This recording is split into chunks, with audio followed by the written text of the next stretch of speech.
Tao pa? Walang tao ng pusa. Wala. Ba't walang tao dito? Boss, pabili. Ang tagal. Boss, pabili po, boss. Ano yun? Soldier nga po. Ano? Soldier. Soldier? Ano Yung bibili mo? sabong palaba po. Sabong panlaba? Apo. Anong sabong panlaba? Na ano ba sa damit? Inaano sa damit? Ano inaano sa damit? Malalaba po. Nabawa po, nalaba po. Makala po yun. Ano ba yun? Ano nga? Madaming pang dito na pang ano sa panglaba. Anong ano? Soldier. Ah? Folder? Folder? Makala po. Ano nga yung folder? Sabon. Sabon? Anong sabon? Wala namang sabong folder dito. Baby shampoo, sabi mo. May shampoo po. Meron? May shampoo. Shampoo? Anong shampoo? Napapaligo po na Ano nga ang shampoo? sa... Sabi mo sabon, ngayon shampoo. Makala po na sabon. Shampoo. Sabon na shampoo. Opo. Anong sabon na shampoo? Wala namang sabon na shampoo ah. Wala po.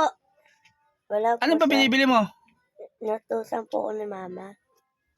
Nang ano nga? Ano ang Ng- binibili mo? Hindi maintindihan kung sabon o shampoo.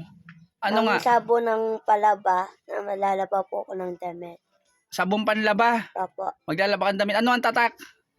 Ng soldier. Ano yun? Ng sabon palaban sa padamit.